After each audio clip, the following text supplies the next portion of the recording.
Hello guys, this is Mia from the Sibyl's Tarot.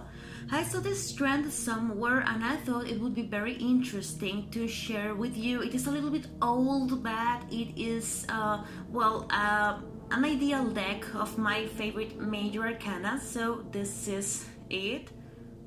There are quite a few decks in here, and well, I am going to speak about why each of these cards are my favorites. I really hope that you enjoy it. So let's start with this one. This is the Fool from the Vampire Tarot from Robert Place, and this represents Jonathan Harker going into Dracula's castle. I think it is a very accurate representation of the Fool's journey, as I have said in other videos, and this makes me my favorite. Now this is the Magician from Deviant Moon Tarot, and what I like about this card is that it represents the trickster facet of the Magician, and this is why I have chosen it, because he is a player of tricks and he has the representations of each element as well. There is a lot of symbolism in this card, but as well it is showing this aspect of the Magician. Now here the High Priestess, this one is as well from Robert Place's Vampire Tarot, and this one is my favorite High Priestess because I think that Mina's personality is the one of a strong woman, of a wise woman, a woman who goes into her shadows, confronts them, and well, in general I believe that this is a great representation of them. This is the Empress from Alchemical Tarot. This one streamed because I am a compulsive dreamer, as I have already said. And well, what can I say? Like, the symbolism in here is clear and the beauty of this card is undeniable, and this makes it my favorite Empress. Now this is the Emperor from Tilewick Tarot, and well, let's see if I can make it clearer for you. In here, yes, I love the vibe of this card. It is very emperor-y, and like, you know, this whole office or library or whatever it is like a very seigneurial, very imponent and powerful, and I really like what it shows in here. Number 5, the Hierophant, is, as well as you have probably guessed, from Robert Place's Tarot of Vampires, and this card has Van Dr. Helsing in the picture, and I believe that it is a good example of a Hierophant personality and a Hierophant concept. This one is the Lovers from Ian Daniels Tarot of Vampires as well, or Vampire Tarot, and well, I like this one because it is pretty, there's no more depth, so basically this is it. The Chariot, this is from Alchemical Tarot, Robert Place as well, and I love this card because, let's see if I can get a clearer picture here. So I love this card because it is like the platonic representation of the Chariot, and well, that's about it. Strength, and again, this one I like because it is pretty, okay? So I'm not going to become very deep in here, but this one is well from Robert Place's Tarot of Vampires, and done. The Hermit from Deviant Moon. So in this card I can see the fear that the Hermit is to some people, and sometimes myself included, like going within and lurking into the shadows and being on your own and confronting your spirituality and confronting your inner self. So what I see in this card is like the terror that this can provoke sometimes.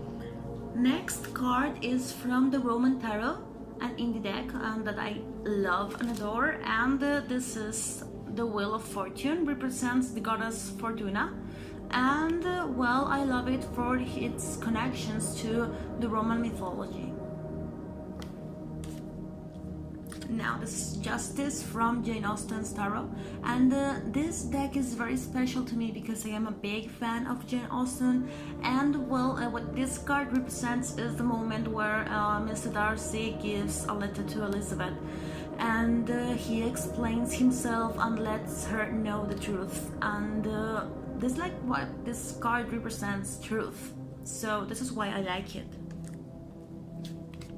Now the Hanged Man, yeah, another one from Places Vampire Tarot, and this one represents a very creepy character of Dracula the novel, and this man is like torn between two worlds, and this is what I like about the card and how I think it connects to the Hanged Man.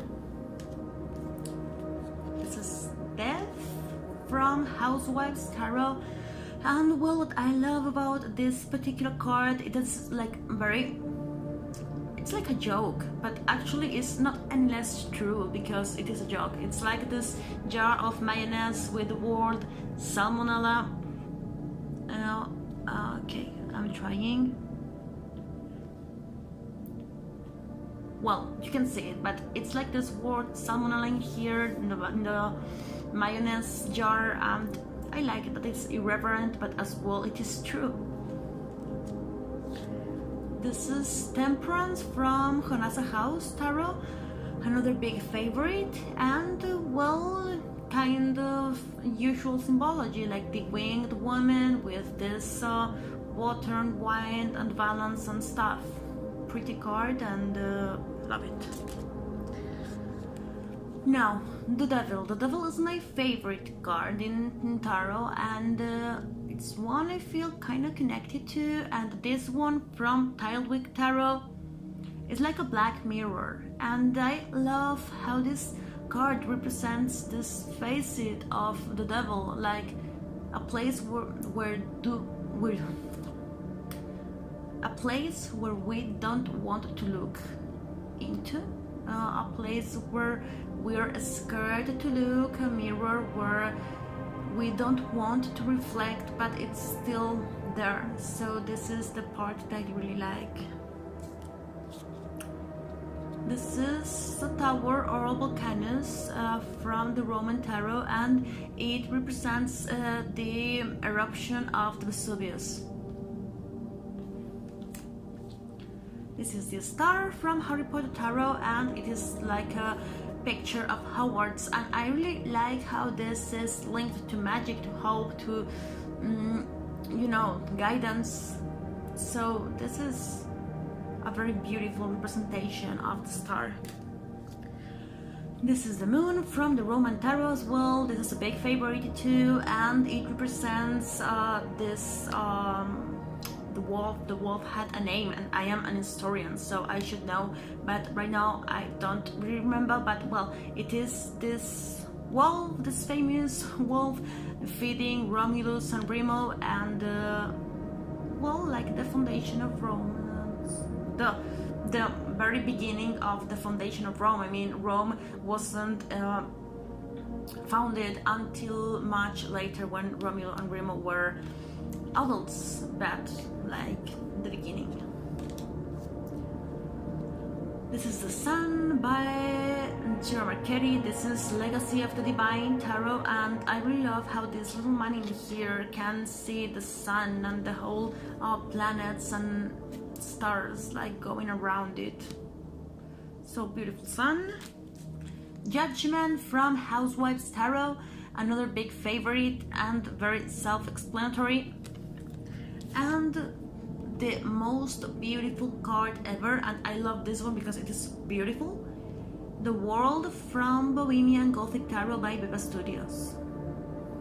So this is my deck, my ideal Major Arcana deck, which would be actually pretty uncomfortable to use because of the many sizes of the cards. And well, this is it. So I hope you have enjoyed it. Thank you very much for watching. You can visit my website, thesibylstarot.com, and have a great weekend. See you tomorrow. Bye.